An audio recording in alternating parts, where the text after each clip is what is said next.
I was angry at everybody, even family that started posting their business. Or there was a family member that called me. Sorry for your loss, that same day that Momsi died. And in the night, she was posting discounts. This is a safe space. If you're seeing this, this is a safe space.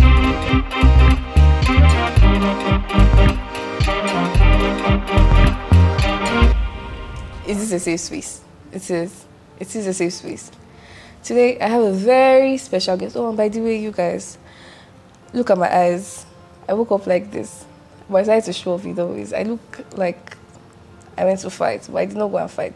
Lagos has gotten into my eyes. I don't know what it is yet, but after this shoot, we'll find out. Today, I have a very special guest. This one is very dear to my heart. I met her the same way I met my baby girl, Rion. And ever since then, I've come to love her, I've come to know her, and I've come to appreciate her. And today, she's on my set. Guys, welcome Hameedah, the beautiful Hameedah. Guys, I'm blushing. Oh, Hameedah, how are you? I'm fine. Thank you for coming. You look so good, by the way. Thank you. I'm going to be quite slow because I don't feel so great. I feel somewhat sick, but we'll prevail. It's a safe space. So you guys will take me as you see me. You see me at my best, you see me at my worst. You keep seeing me. Thank you for coming. I'm actually happy to be here. Because I've been a fan of Is This a Safe Space since, it was just the Instagram reel. And I'm like, okay, is this a safe space? I'm always wanting to hear what you have to say. And now I'm here. As you should. Talk about growth. And I'm wearing male. Yes. Hameedah made this. This is part of her brand. I bought it from her last year. So when I started. Very on brand. This was when she started. So this was one of the very first pieces that she dropped. So very on brand for me to. I know I've worn purple a lot, but I could not resist wearing this one because she made it specially for me, and I'm glad. I'm glad to see. Hameedah is not just. She's not just an entrepreneur. You've done so much. You've done a whole lot. Yes. You've been working since I knew you, and I knew you. I don't think I knew you early enough. I started working when I was 17. So I've been working since 17. And I usually do a lot of things. I think my family will call me Jack of all trades. I don't know if you call me Master of none, because I used to feel like that sometimes. To be honest, I don't think, I'm of the opinion that as young as we are, I don't think we should master trades, because everything is ever changing. We have to keep up with it, unless you want to. Do not see Osas said, do you, please? But I'm not a master of anything. When I was young, what did I not learn? I learned shoemaking. I was cutting leather. I learned bag making. I learned tailoring. I learned not carpenter. There's something that is called, I don't know what it's called again. But I learned a lot of things. But then I just never, I learned cake making. But I never found what I wanted to use them. So I was just learning. I learned bead making. I learned how to make snacks. That was courtesy my mom. I learned how to make cake, courtesy my mom too. But I never really pursued it. At some point in my life, I wanted to go to a bakery school. Gudu. Well, we could not really afford it that time. But I feel like if I had gone, I really would not have used it because I'm not passionate about heat. Exactly. I just wanted to do it because I did not have anything to do. I was not passionate about a lot of it. I think the only thing that I was passionate about was photography and videography, because I wanted to go for, what's this thing called? There's this course. Oh my god, this course about snapping animals. I don't know what it's called again. I don't see that. You travel around to snap animals. Is that on National Geographic? I don't even know what. There was a course for it. Yeah, there was a course for it, but I can't remember what the course is. But that's what I wanted to do. So what I had passion for was video and photography. And now look at what I'm using it for. I mean, fair, very fair. If you're very attentive, you'd have seen her on most billboards in Lagos. And the one I saw you on last year, GT. I was screaming, the Orange campaign. I was screaming out of my mind because the entire Lekki was filled with her pictures. I was super excited. I feel like I was more excited than that because at every point I was making snaps. I was like, you guys, Hameedah, you see how you've been a lot of videos too, a whole lot. Yes. Did you think you were ever going to be? Did you consider yourself a vixen? first of all? No. You don't? I don't even like when people say, oh, you're a video I had vixen. to ask because I don't want to sound offensive. No. I rather just, no, it's not even about, it's not like that deep. I'll just say, oh, I'm a model. It's not like I'll say, oh, why would you call me a vixen or something? But I just prefer to be called like a model. Because if you say I'm a vixen, it's like, oh, that's just where I am focused. But I do a lot more than being a video vixen. You rather just call me a model because I do more than just videos. So I'll prefer a model. But at the point, I just realized people don't understand, so I don't bother explaining. I just say, oh, call me whatever you want to call me. And you were doing this while you were in school? Because I knew you recently graduated. Yeah, I was doing well. What did you study? I studied political science in Kwara State, University of Kwara State. Political science. That means you're supposed to be, but you are. Have you the country? I mean, you're supposed to be the one at the forefront now. That's the country. I know do. So your modeling career started when? It started when I was 17 actually. I started with ushering jobs, but then later I went into modeling. I had this auntie that was she was a makeup artist, and I just watched her do makeup. Then from there I started using my face, and from there other people started booking me. Then I joined one, I think is the most popular face agency, KBS. Oh yes. Then I joined them, and I think they were the one that brought me into the spotlight. And from there, I moved on my own. Very fun fact. I tried to be a face model. If you go to my Facebook, you'll see it. I tried to be a face model once. I mean, I lost interest in it at some point. Then I tried to. I don't know. The thing is, the way I pick interest fast is the way I lose it. And I also tried to. There used to be casting calls for commercials. I hate it. And this casting calls used to happen a lot in Ikeja. So I used to go for them. I don't know how my parents let me sleep under their watch, like let me sleep between their fingers. Because Saturday morning I would go and line up in case there was an agency, there was somebody that was trying to, I've forgotten his name, but if I check my Instagram I'll see it. So he signed me. There was no signing involved, by the way. It was just word of mouth. Yeah. So I went to go and audition. When I first got there, I saw a lot of people. I can't remember what we were auditioning for even, but I saw a whole lot of people there. I was like, and I was pretty small, but there were no height requirements. So it was people of all shapes and sizes. So I was lined up there from like 8 to like 12. At 12 p.m. they had not called me yet. I was still on the queue. That was the very first time I saw GGB dance crew. What casting was that? So I can't remember what it was. Okay. I can't remember what particular brand it was for. The man just sent me the brief, and then I think it was supposed to be a TV commercial and then billboard too. So we had to audition for the TV, and then obviously if your face was great enough. So I was on the queue. I was making new friends. A lot of people that I still talk to today, I met from that queue. Yeah. So we were just gisting, hanging around. It was an estate, by the way. So imagine how loud that would have been. And then I went to GGB Girls for the first time. Then at that time they were very popular now, Martina dancehall and all. Yeah. So I was very, very fascinated. They came, they didn't have to stay on the queue. And they went in immediately and they came out. And then we had some people bringing in their children with cars, bringing their teenage children with cars, coming in, auditioning and leaving while we were on the queue. And you know what? I wasn't mad about it though. I looked at her and said, that's what I want. I was not mad about it. Because your privilege has opened that kind of door for you. I did not get to audition, by the way. We were there to like 5, and by 5 they came out. They said, "Oh, auditions are over. We can go." And I left, and I knew that this thing wasn't for me. This is so similar to what I went through too. So when I don't like going for castings and audition because, like, I'm only good in front of camera. I don't know how to like relate with people. So castings, like, I'm always so intimidated. And by the time I can practice all day at home, and when I get there, I'm just like, what's my name? I don't remember my name. But they're actually really intimidating. Yeah, it's very intimidating. Then there was this particular casting I went for, and I said, never in my life. Like, I literally got home, and my mom, I was just crying to my mom that people are wicked. They didn't even do anything. I just didn't enter. They didn't let me enter. And I just said, till today, if anybody's bringing jobs to me now, I just tell them, I'm not going for any casting. Yes. People feel like maybe I feel like, oh, I'm already big than casting or something. But it's just that I just believe that God has already taken me away from that level that I'm begging somebody for a commercial job, pick me. I rather just, do you know you want me? Okay, do you want me? Oh yeah, if it's like we are just like 5 people, you want to try and arrange which roles were better for. I like that type of casting, but I will not line up me again. I honestly, I'm such a big fan of referring people.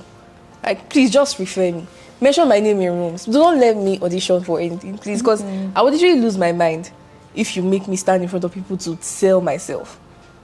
I already did all that, and I did not like it. Yeah. Do not tell me that, oh, you have to come and prove yourself. I don't even like interviews either. Job like interviews. I'm not a fan. Like, I'm one of the most outspoken people that I know. Yeah. But there was a time when I was so down bad, I had to get a job, and I had to be interviewed for the job. I was in the interview and I was like, hello, bro, I don't pass all these things. No, like, for the role that I was interviewing for, but I don't pass all these things when I did do work. Yeah. You know what? I answered the questions perfectly. But it got to the point where we had to ask for salary. And at the time, how much did I ask for? I think I asked for like 300k. And then the interviewer shouted, aha. I said, kilo, I don't know. Yeah, all the questions you be asking. Why did you shout? Maybe you will negotiate. And this was in 2021. And I didn't think 300k was not a bad amount in 2021. Yeah. But I was really down bad at that period. Even if I'd gotten the job, I would not have lasted there. I just really wanted a quick fix at that point. But I did not get the job. And I was happy that, I look back now and I'm happy that I did not get the job, because I would have been miserable.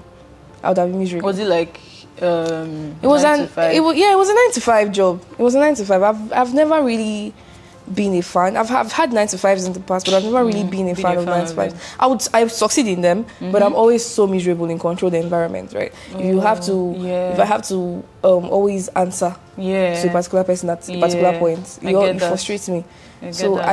This is not to discourage anybody. Again, preference is my life.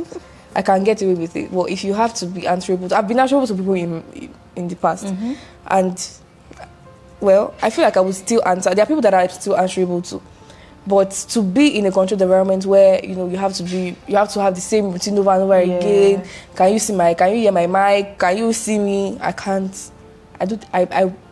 Running my own business now, I do it, but to do all that for a salary that would not. I think that one is even understandable. Like, right from when I was young, I always knew that I wanted to work for myself and not work for somebody. Not because of I want to be my own boss or something. I just felt like I would do well building my own business than like working for somebody and all those things. Like, then I go to work. But you're doing well, actually, because the quality of this outfit. I mean, we're trying. The quality, and this was one of the first. So like, this was the trial and error. This was the trial and error part. Osas, we're still going through that trial and error. You will always go through trials and error in your business. But I'm saying that at the point where you started this, you had no prior experience in selling clothes. Yeah, actually, no. And this is over a year after. And I was telling somebody yesterday, because someone was asking me like, oh, if I had the opportunity to start my business when I wanted to start, which was like way younger, would I have started it or when I was now? And I was like telling the person that, okay, if I look at the errors that I made, and even till now, like, because right now I tell my staff, let's pay attention to what the customers are complaining about to fix. Like, okay, if the clothes is not, all those things. But at the point, I had to shut down. So at the point, I had to like shut down the whole business, because I just realized that I had no knowledge in what I'm trying to enter. I had no knowledge. That's when I went to the fashion school. I didn't go to fashion school to say I want to even learn how to sew. Like, honestly, I don't see myself sitting down there to sew, because I do a lot of things apart from owning a business. I just wanted to have that knowledge to be able to tell someone when it's not getting right, like, oh, you're not getting what I want you to do right. Or when it comes to understanding from the customer aspect, like, this clothes is not right. And me too, I'm like saying, the customer says the clothes is not right, then it is not right. Instead, I'm supposed to tell the customer, oh, sorry, that's how we make it. There's something on your clothes now that is called like inside sewing. So you won't be able to see the sewing line inside, apart from your hand, because like there's no line in there. So we do it. I love that method, because I just believe that customers are not meant to see your workings or something. We do it, and some customers will sit and say, sorry, please, what kind of work is this and that? And I'm like, that's my method. Before, I wouldn't have been able to tell them that's my method, because I just give it to a tailor to do it for me and say, oh, make this design. I sketch it out, I give you. I won't be able to say that. But now, the customer is coming to tell me my method is not right, which is a method that I like to do. At that time before, I wouldn't even want to say, oh, that's how I do it. Now you'll be shy. Yeah, but now I know about the method. I know everything about the method, and I can stand on it that you are wrong, oh, it is correct. This is how I'm doing my own clothes. Maybe I should start turning the clothes upside down for people to see how I'm sewing or not. But yeah, that's just it. I just feel like knowledge, at that point when I wanted to start my business, I felt like money was what I needed. Mm-hmm. I needed money. I needed a very good capital. But me that I'm here now, I know that it's not money that I need to start that business. It's knowledge, like the experience, the knowledge. Even if I had started, or if I start now that I have the knowledge, I'll still make those mistakes, which is why experience is also something that I need to know, the knowledge. But I cannot say after those two, I cannot put capital, the proper capital to start the business. But that knowledge is what I feel like I needed the most. Now I want to speak on your mom. Yeah. You recently lost your mom. Yeah, I did. Grief. You've been grieving. How are you? I'll say I'm fine. I mean, yes, I am fine. Are you? I guess. I think I thought I was going to grieve for like a long time, because I mean, before, my mom was always sick most of the time. She was always sick because she had like a lot of things that she was treating. And I used to like think about it, like, oh, when I lose my mom, I'll probably run mad, or I'll probably, do this, I'll probably do that. So when it happened, I felt like someone's still going to wake me up, like, or maybe when I wake up the next day, I realized that it was all a dream, and I go back to the next day and like, try to save the world or something, all those movie stuff now. So it just felt so unreal. I think for like a week or more, I still felt like it wasn't true. Like, I still felt like, she was still in Ibadan and she was still waiting for me to call her or something like that. But at the point, I was asking a lot of people questions. I was like, oh, because I wasn't fortunate enough to be there when it happened. I was supposed to be there, because I think on a Sunday, I was telling Sydney that, oh, I think I need to go to Ibadan. And I was like, oh, why? I was like, oh, I just need to go to Ibadan. I was like, oh, okay. On Monday, I was like, oh, let me just go on Tuesday. Then on Tuesday came, and I was supposed to go, but I was handling some things in the factory. I was like, oh, I'll just go on Wednesday. That Tuesday, they called me and they said, something was wrong or something like that was happening, and I need to rush down there. And I was already like, hey, what am I going to do? Because I'm a crybaby. I was already crying, and at that point, so I called one of my friends that, oh, please, can we go to Ibadan together? I don't want to go to Ibadan alone. So he was like, okay, sure, no problem. That he's going to come to me. So I already booked a ride from InDrive, and I already set it up for like 5 o'clock. 5 o'clock, 6 o'clock, the rider did not come. 7 o'clock, it was like, oh, it's almost there. I'm like, 7 o'clock, me go to Ibadan by this time. So I called my brother that, okay, it's going to be a night trip. So he convinced me to like stay till the next day and come. That it's very dangerous for me to travel at night and all. And I was like, okay, no problem. So the next day, I think it already happened, and they already like called my staffs, told my staff, they called my friend, and everybody already knew. Then he called my mentor too. And so he was just calling me and told me, oh, before I go to Ibadan, you come, let's pray or something like that. So I went there, we prayed. Then all of a sudden, I just saw all my friends were willing to follow me to Ibadan. I'm like, what's going on? But my mind was not even there at all. I should have noticed at that point, but my mind was not there at all. I just felt like, oh, they finally saw how, because I was already telling them, my mom is really sick, my mom is really sick. I felt like they just finally saw how sick she was, and they were willing to follow or something. So when we got there was when I think I didn't even enter before I knew. I saw people like standing outside and all, and that was when I knew. And I was still telling myself, So when I saw her, I don't know. That one was down. I don't even know what happened at that point. I I just felt everything on me was so heavy. Like my body hair was heavy. I was literally begging my friend to like please cut my braids or something because I was so heavy. And when I got to Lagos, I didn't want to see anybody. Although everybody was like telling me sorry, sorry, which was what I hated the most. I hated that everyone was telling me sorry for your loss, sorry for your loss. But I just felt like, why are people telling me sorry? Like, she's still alive. Like, stop telling me sorry. You don't get that kind of stuff. So I didn't want to see anybody. But people were coming to the house to say, you know, to just stay with me not being alone. But I wanted to be alone. That was the thing. So I think at the point, I just had my time to be alone. I wasn't praying. I wasn't doing anything. Not because I was mad at God. But I was feeling so much guilt. I think that was one thing that comes with grief, like the guilt. And I think the guilt was so heavy, more than how much I was grieving. And at the point, I just told myself, yo, like, this pain is not ever going to heal. Like, it's not going to go away one day. It's going to be there forever. One day when you're walking, you will remember it again, or when you're doing something. And I just said, okay, what can I do? And I finally wanted to talk to somebody. Then I called my mentor that I would like to talk to him. Because he came to my house a night before. And he said that I wasn't praying. And I knew I wasn't praying. So the second day I just told him, can we talk? I would like to see. So when I went to see him, I told him everything. I told him all the guilt that I was like experiencing and how like I literally just want to leave this place. Like I don't even want anything again. And my head was just there. So we just prayed together and he just told me, like, he read like scriptures for me. So I started to study those scriptures. And there's just this word that came to me, like, my prophet said something one time when he was preaching. He said, whenever you want to fall, make sure you fall facing up so you can always look up to God. Like, you know, when you fall laying back, what you see is the sky. Just think about that, fall facing up so you can look up to God. Then I just started praying at that time. I was praying. And I felt the need to like work.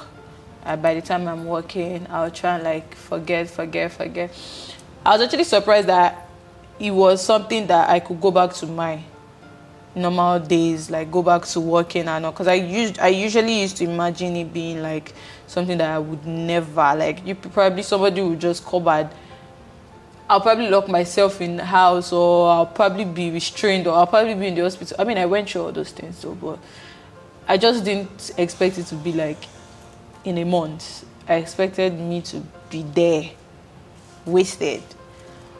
But like I said, I look up to God. I'm glad you had people around you.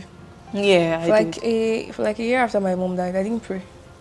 A year? You see this is exactly what I'm saying. I was really expecting me to be down for a year. I was on go mode. Like I was doing everything else but focusing on. So it took me lockdown. So she died in 2018. So 2018 to 2019. Yeah. I did not pray. So it took lockdown for me to, and the reason I prayed during lockdown was because there was nobody to talk to. Everybody was isolated. Yeah. I was used to being around my friends, right? So they were the ones that were holding me down at that point. On the day my mom died, I knew. I was in the day before she died, I knew. The day she died, I knew. I was in the exam hall, and then I felt it, and I just dropped my pen. I was like, no, that I wasn't going to. Meanwhile, before I went for the exam, somebody had called me. One of the nurses in the hospital had called me and said, my mom asked me to come to the hospital. I said, I have exams that evening. I'll come after. My exam was for 46. So I said I was going to come after. Then she said, okay. So I heard my mom's voice in the background. So I figured, okay. It wasn't time. No, she was speaking. Okay. So it is when they stop speaking that you know that there's a problem. So I heard her voice in the background. She was speaking. When I was in the exam hall, I knew that it was time. She had not gone then, but I knew that it was time. I knew what was going to happen. So I did not go to the hospital. Was she sick? She was. She had been sick. She had been sick all my life. Oh. So I did not go to the hospital. I didn't go to the hospital at all. I said that I didn't want my last memory of her to be her body. So me not going to the hospital was on purpose. Right? So I slept. I feel like that was the most peaceful sleep I had in my life. Yeah. I slept. And then the next morning, somebody that had not spoken to in a long while, she was my mom's friend. And like, obviously, because my mom was sick, everybody kept their distance. Because, you know, everybody was dealing with whatever they were dealing with. Yeah. I did not fault it. And then she calls and she's like, like 6 a.m. If you call me by 6 a.m., you want to kill me. Yeah. Because if I'm sleeping, why are you calling me? And like, how far? When are you going to the hospital? I said, I will go by 10. She said, I think you should go now. I said, why? She said, nothing. Your mom not looking for you. I was like, why do you know my mom is looking for me? Because you've not spoken to this man in a very long while. They said, I'll go by 10, and I called the call. Then she called back and just said, I was confused as to why she was calling me. And she called back and she's like, okay, don't go again. Wait for your daddy to call. And I said, when did I ever need you people's permission to ever go? Because I've been the one going, right? So when did I ever need you people's permission to go? Then I ended the call, put my phone on DND. But my brother's call entered before I put the phone on DND. He was like, and what was happening? I said, what happened? He said, I was walking on the road, like it was morning, so they lived in Ekpe, like, and then these people at this factory, they just put their outside there, they were just looking at him. One now said, sorry for your loss, so the other one was now beating him, was now like playfully beating that. Don't say that, don't mind him. That what happened? Is mommy okay? I said, yes. Then I ended the call, put my phone on DND. Then I called Senami. I said, how far? That let's go to that. I think this is what is happening. Then I texted my father. I called my father. My father said that he's at the hospital. I should come to the hospital. I said, okay. Then he now called me back. Like the way I was communicating with him, it was very casual. He now called me back. He now said, you know your mother is dead, Abby? I said, I know. And I ended the call. It took me 4 years to remove my phone from DND. It took me 2 years, 2018, 2019, almost a year and a half to speak to God again. Now, I feel like I was communicating with him, but I never opened my mouth to speak. Yeah. All through that period, it was Jonathan McReynolds that held me down. Jonathan McReynolds was just holding me down. Like, he was my go-to. Every time I didn't feel happy, I'll just play his song, It Is Well. It Is Well With My Soul. So he has a version that I always played. And now I had to be strong because I had siblings. I had the youngest one that did not even experience my mother, right? I had another sister who experienced my mother but did not know how to process it. Everybody was trying to process it in their own different ways. Even when we went to bury her, I refused to see the body. Because my last memory had to be what I had before then. Yeah. And my friends were very good support system. Like, they were there at any point. In fact, I feel like I was not even giving as much. So they were always trying to make sure that, I was okay. In all of this, I was very, very suicidal. But I never went through with it. I tried once. But I just looked at it that almost suicide is even a more painful way to go. Yeah. It's not sweet. Because if I don't go once, I'm in trouble. So I did. I was there. Yeah. I didn't die. I wasn't living, I wasn't dying. I was just floating. Yeah. I was working. Right. It's just like the norm. Yes, I was numb. I was numb. So the first time that it hit me was in like 2020. I still suppressed it. And then it came back again in 2021. So it would always come back. It never leaves. It would always come back. It would always come to hit. That was what I learned. So another thing I learned how to do. I became funnier. Oh, I don't think there's anybody funnier than me in this life. I became a comedian. Yeah. There was nothing I could not joke with. Like, I joked to people's annoyance. I joked about everything, every single thing. As with that, and it wasn't my first encounter with losing someone. I'd lost my younger brother. Oh my goodness. Before then, my siblings don't even know him. It was just me and him at some point, and I lost him. And I lost a baby that we had not. I thought my mom lost a baby that we had not seen. That one never even made it out. Yeah. But it was a collective. So nobody taught me how to grieve that one. In fact, nobody's going to teach you how to grieve. It's just going to come at you, right? You will just you will go from being a star girl. Yeah. To, grief will beat you down. Till now, I have not mourned my younger brother because I do not know how to mourn him. I don't know I don't know how to. Nobody taught me how to do that. I don't even think my parents grieved. Or maybe they didn't grieve to our faces. Okay, so is this a safe space? So I think I'm like already like moved to like say my own things. So I feel like I don't want to grieve. I want to just move on, because my sister kids were staying with my mom because she's not in the country. So now they stay with me. So sometimes when I cry, I see them start to cry too. And sometimes when I see them playing, I'm like, are you guys mad? Don't you know what's going on? Don't you know what's happening? So I found a boarding school for them, and I was about to take them to boarding school, and I was just thinking, like, these children are kids. Like, I don't expect them to be sad and like mourn the way I am mourning and all, because they always want to stay in my room with me. They always, like, I don't know why. Till today, they just go back from school and they still want to be staying with me. Like, they just want to stay where I am, and I don't have my own space to like cry. So at that point, when I start crying, the younger one too start crying with me. So I just say, okay, you know what? I need to get my shit together. So, and which is taking me to another topic that I think I brought up on TikTok. I don't know how that thing trended, but it did chat to some extent. So I saw this post on social media. Yeah, and it was about, because I was offline, but I was online on TikTok, because sometimes I just wanted to like take my mind off things, and so I watched TikToks. So I saw this post about someone saying something about like, you know, the Holy Spirit waking her up to pray. And then she started praying, and then she got a call from her brother that she was like, you know, there was an accident and everybody died except for him. So I just got moved, because that morning I had the midnight. I had like, my friend came over to the house and, you know, gave me anointing oil.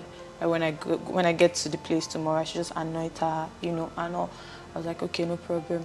And he told me to pray that night. I slept off.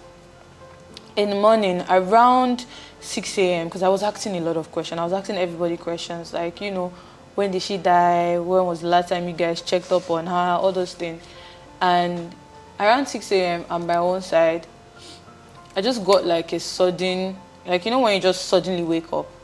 It's not normal. You know, normally when you wake up, it's like a process. Like, while you're sleeping, you are aware of the surrounding, then you suddenly open your eyes. That's how it feels. But this one is like, I just heard a sound and I woke up and there was nothing in the room. Like, my room is like very quiet. My room is probably like you're in a depressed person. It's very dark and all those things. And I woke up all of a sudden, and immediately I just felt like the Holy Spirit was telling me to pray, like, you know, go into prayer. And I sat up and I was like, you know, I was praying in tongues, and I just went back. I literally dozed off back to sleep. And out of all because I feel like I'm going through a lot of guilt, because I never got to take care of her the way I wanted to. I never got to, like, you know, give her everything that I felt like, because my mom really like suffered, and I know that I'm my mom's favorite. Like, my sister is watching this and probably like, she's probably warning me again. But like, I know that I'm my mom's favorite because I'm a last born, and my mom spoke to me like a lot. So knowing that, you know, I wasn't there while all this thing was happening, because I felt like it was just, in my head I say it's just one of her sickness. Let us, you know, take her to the hospital. Let us do that. I wasn't there running around, because I felt like she had gone through more sickness that were worse than that. Mm. And she was calling me, she was telling me, she was really saying it that, you know, she's about to go. But I was like, Mommy, stop saying that. Like, you're saying what you want to yourself like that. You get all those kind of things. So the first guilt that I was going through was the fact that, you know, God was trying to help me, but I was just like, you know, one of those days. And the fact that I wasn't there, I didn't, even on our last days, because I and my mom used to like talk about a lot of things. I would tell her like, you know, Mommy, when I get this, you know, I'll get this for you, I'll do this for you. Because one thing, my mom didn't experience love, like being loved, and she's someone that loves love. My mom likes love a lot. And I used to tell her, okay, you know what, I'll experience it for you. I've experienced it. You'll see it. They say, well, I would love to live with you and your husband. I would say, Mommy, I'll think about that one. You know, those things. So we talked about a lot of things, like things that she wanted, like things I even knew that I'm not going to do. I'll say, Mommy, don't worry, I'll do it. And I just realized that I wasn't going to ever do those things for her anymore. And I've been telling myself, like, I think at our last birthday, I said I wanted to get a flower, because, you know, I said my mom didn't experience love, so I wanted to, you know, give her all those things. So I said I want to get her a flower, but I was always busy. Like, if you know me personally, like, I'm always doing something. I'm always busy. Like, even if I don't have any jobs coming in, I'll find something to do. So I was always busy. The last time she came, I was in fashion school. She was in the house. I couldn't even spend time with her. I was going to school. Like, I literally, at that time, my time management was very poor. So I was just going to school. She came back. I got back home. I was doing my assignments in the factory. She came to sit with me, like, sure, and it's sorry. And I said, Mommy, don't worry. You know, I'll call you. And I was one of those teenagers, like, I don't want to say teenager, but I was one of those person that did not prioritize calls. So when she called me, I'll just say, Mommy, I'll call you back later. Then call her whenever I feel like, you know, I want to talk to her. And I felt like my mom was so lonely, and I felt like I was the reason why she was lonely. So when everything happened, I was experiencing all the loneliness that I made her go through. And okay, so I'm sorry, I'm emotional. So it's actually our 41 days, and I've been emotional since 41. I woke up.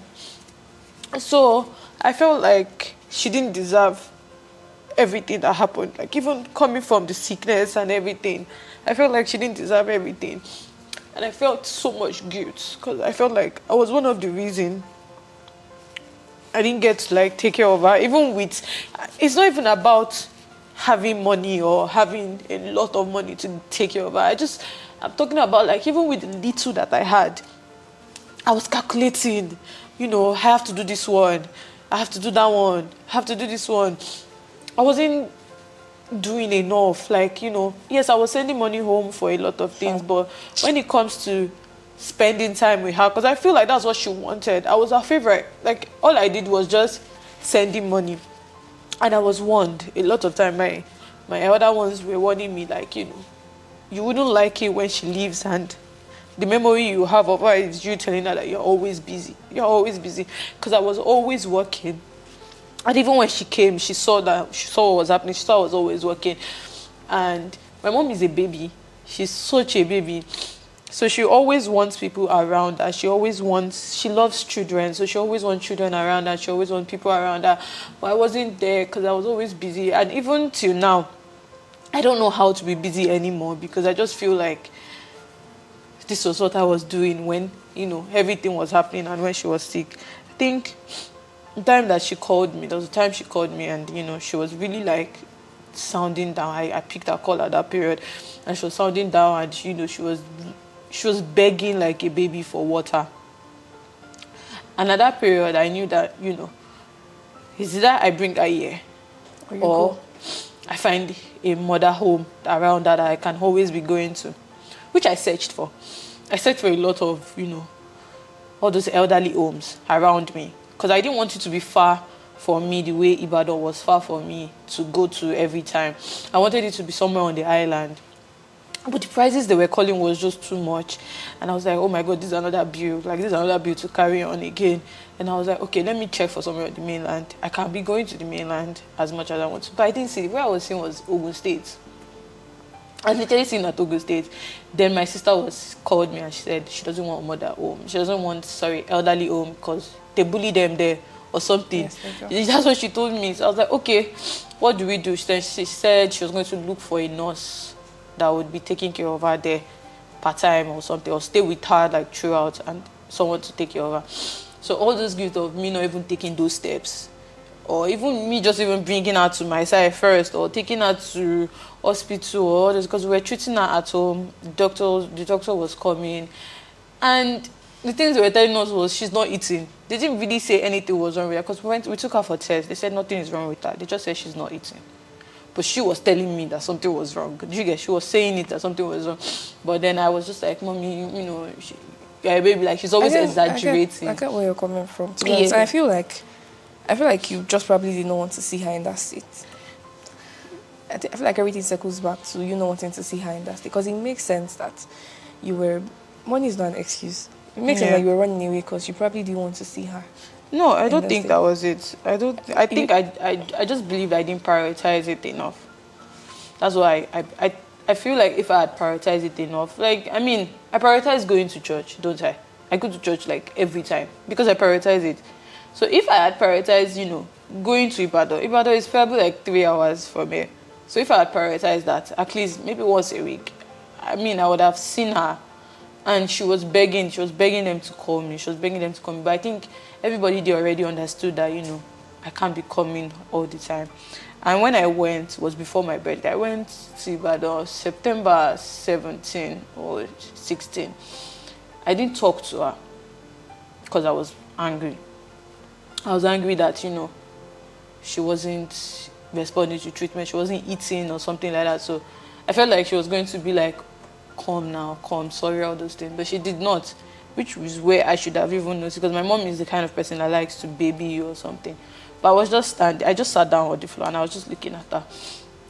Then she mentioned it that, oh, my birthday is tomorrow, and I didn't want to smile because I was angry.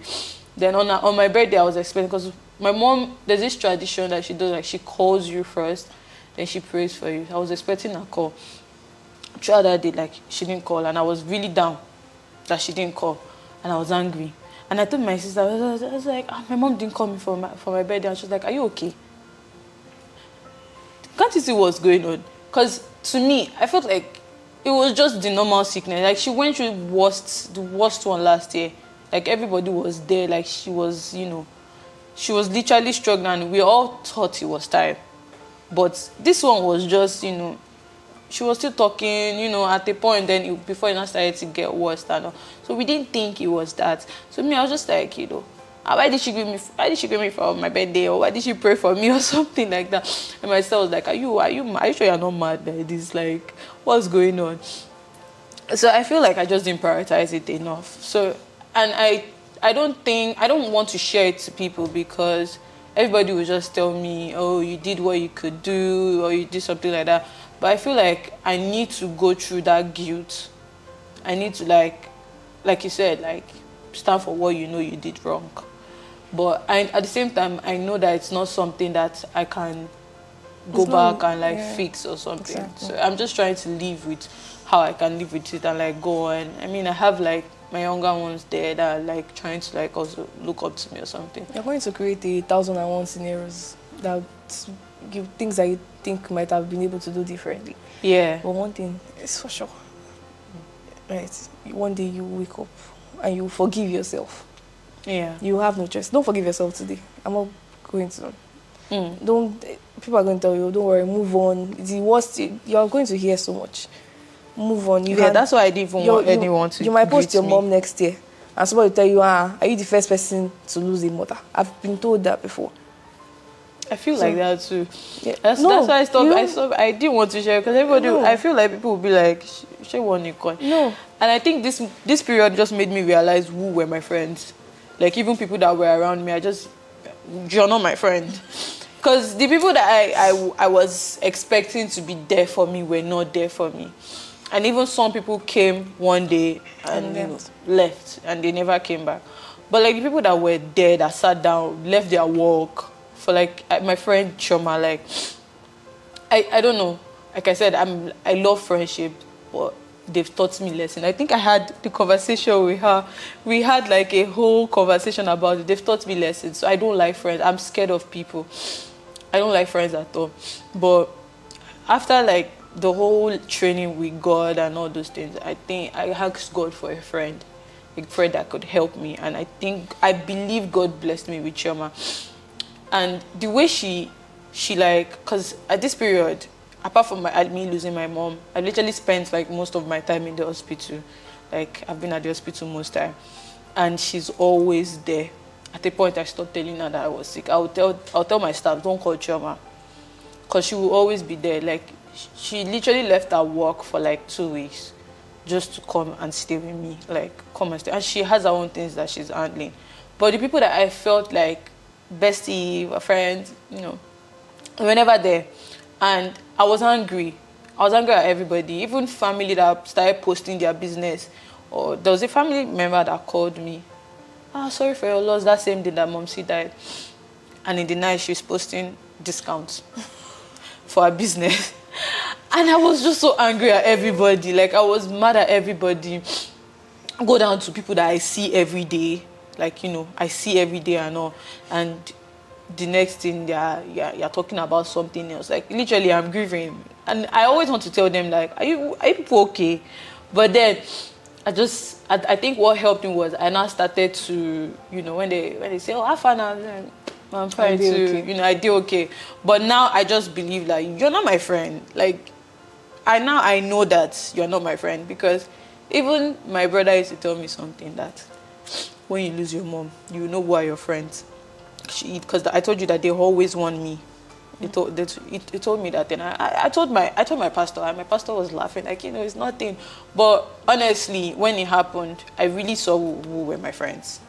I really did, and people that I know that, no matter what you do to me, I'll never let you go, because, like, you were just there. Like, you were just standing there with me. Like, even after we got back from Ibadan, I had to, like, stay at the hospital for, like, 4 days. I wasn't sleeping, and I was addicted to this. I don't know, there's this drug this injection they give you that will knock you out totally. I don't know what it is called again, but, like, they give it to people when they want to do surgery or something. I was begging them for that drug. I was literally addicted to it. Like, it's not anesthesia that I don't know how to spell. Yeah, I think so. Yeah, but, like, I was addicted because I wasn't sleeping. I could not sleep as I was scared of seeing her or something. And at a point, I was like, yo, Momsi, why haven't you showed yourself to me? Because I wasn't seeing her. And my sister would come in and say, I saw her today. And I'm like... I'm like, at the point, I said, stop telling me you saw her, because I'm her favorite. She's supposed to come to me. And she would just be like, whoa, please get out. But I feel like people that were there for me, I hold them a lot. Because at the point, even Chioma could not say anything. Like, saying sorry to me, she didn't know what to say. She just listened to me. She was just there. I think there was a time we sat down outside. I had to go outside. I wanted to walk. And she didn't let me stay alone. She was just going everywhere. As I was pacing, she was pacing me. I think that was the second day that it happened. She was pacing with me. She was just following me. I said, oh yeah, sit down, let's talk. And I just started saying everything, and she was just listening to me. But I was just so happy that I had her there.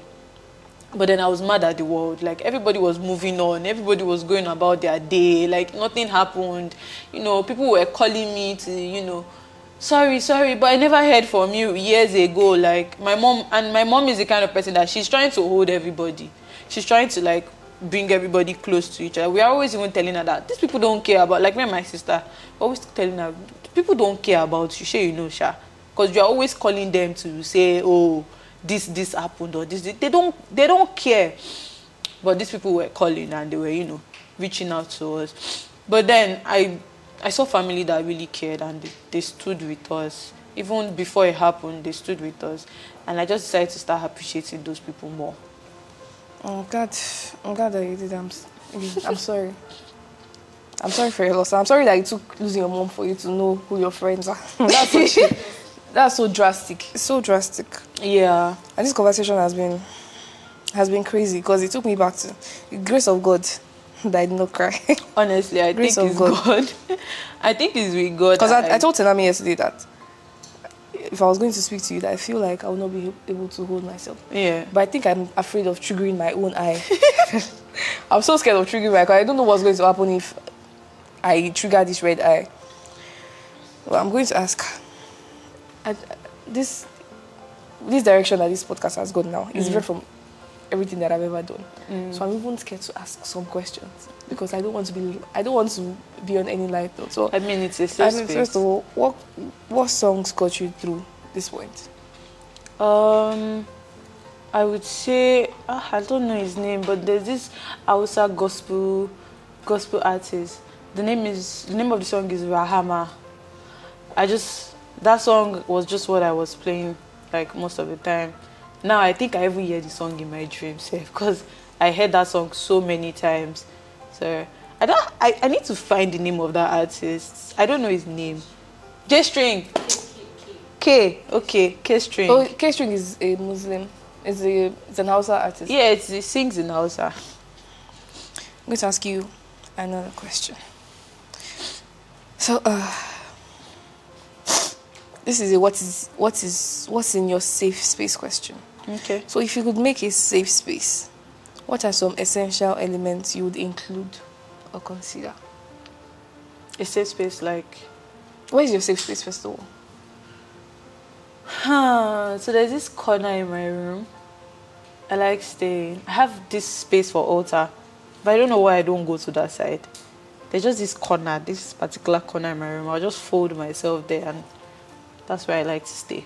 Sometimes I lay bed sheets there, and I just So sleep. your room is your safe space. Yeah. What makes your room your safe space? I think that's the only place I can be that nobody's there. I don't really like people always there like that. When do you feel the safest? When I'm in church, that's where I feel safe. I'm actually glad that you found your because I know what it means to be floating, not knowing where you belong. He neither here nor there. So Yeah. I'm glad that the church was a safe haven for you, and I'm happy that you found your people. Yeah. See, I the think talker that's is a it. big part of that journey, right? Yeah. I think as much as I would say the man does not have emotions, but he was there. Like, when it comes to like talking, like you stand up, like Tough love. tough. Oh my God. Somebody needs to teach that man what emotions is. I mean, I feel like they do. They just suppress it. Right? Yeah. I'm happy But you you spoke to me. I'm glad you came to the safe space. Three episodes now. I've calmed down. Two more episodes. I won't recognize myself anymore. 3 episodes. You people have calmed me down on this space. But I'm glad that you came to my space. Me too. God will I'm help glad you. that you created a safe space. God will help you. I love your jewelry, by the way. Thank you. And God He will never forsake you. Amen. Don't worry. He's always there. Amen. God is with you too. Oh, he is. Me and the big man upstairs. But Right. I wish my other sister was here, so she could hear. But she's going to watch this. She's going to watch it. She's going to see And this. shout out to Chioma. And Kate. What Chioma is Chioma to and you? Kate. Chioma and Kate. Okay. Both of them. Let me tell you one funny thing that happened in Ibadan. So I think that was the night Mopsy died. And we went to the house they told us to stay in, and I could not sleep. I was crying. The headache I was feeling was too much. My leg, I couldn't feel my leg because I was standing throughout. So I just told them that I wanted something. Like, I needed this pain to go, like, because I was feeling one in my chest. I was feeling one headache, everything. So they out of everything, they were panicking. So they just drove out without trying to track the location that we were staying. They drove out. I got to the hospital. They gave me injection, like pain reliever injection. We entered the car back. I slept off in the car. And I woke up in the middle of nowhere. You guys were still in the car. They were lost. And Choma was like, please, let's park and sleep. I want to sleep. And Kate was like, we need to find our way out of this place. Like, we're just driving back and forth. I woke up and I just saw these clueless people trying to find their way back to where we were staying. Everybody's phone was on 2%, 5%. Everybody's phone was like literally low.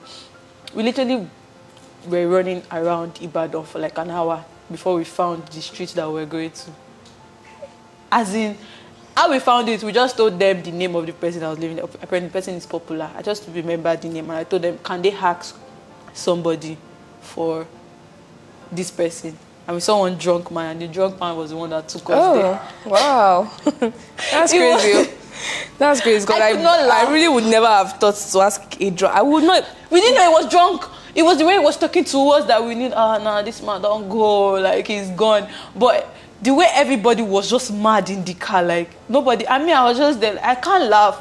I can't cry. I can't say it, but I was just like, damn, you guys don't have sense, because the way we left the house, because I felt like they were just scared that, you know, something was going to happen to me. But me, I was just feeling a lot of pain, and I just wanted it to go down. Like, I wanted the physical pain to go down. Let me go through the arts one and all. But for like an hour plus, we're lost in the middle of nowhere, in the bush. Thank God you woke up. Honestly. Thank God you woke up. Honestly. You'd have been there. Shout out to Chioma. Big love, Chioma. What Chioma is to you is what Sinami is to me. Is why I did blood covenant. I tie her. You've been tied? I tied her. She'll wake up in the middle of the night. She will just be shouting my name. She will not know why. I think I tied her. She told me something about you. No. We had like this very intimate conversation about friends. Like, did she say good things? Obviously, she will did not say good things. She did. I said I tied her. She doesn't see the bad. She sees the good. But yeah, I think that conversation just made me like her a lot, because I just saw a lot of things that I used to think about. We were just like, both of us were like, oh my God, yes, that, exactly. But yeah, she's such a very good person, honestly. She's an angel. Don't talk too much. Don't talk too much. She's also developing my character for me. Are you serious? I'm a very bad person. I'm serious. I don't know why. I'm not a polite person, so she always puts me back on track. Like this morning now, I forgot to tell somebody please. She came to me and said, say please. Say yes, mommy. Relatable. The training that they did not give me at home, I'm getting it outside. Please. Well, we've come to the end of this episode. Yeah. This went farther than I expected. So I make all my guests do the sign out. Me? Yeah. What do I say? Whatever you want. Okay. So for anybody that this episode is relating to, I think the most important thing that we want to highlight is, always turn to God. No grief is like too much for you. I mean, if you want to undo it alone, you probably faint or you probably die. But with God, I think it's something that you can always go through and always find someone to talk to. Holding everything in your chest is probably going to be too much. So find someone trusted to talk to. And don't be angry at the world, because you can be angry at the world. They're going about their own day. And yeah, it is a safe space. It's a safe space. I'll see you in my next. Don't forget to like, share, and subscribe. And whatever platform you're watching this on, please, I beg you, rate it so that Apple and Spotify these platforms will keep suggesting me. Okay, leave a comment if you like my video, and I'll see you in my next episode. Bye. Guys.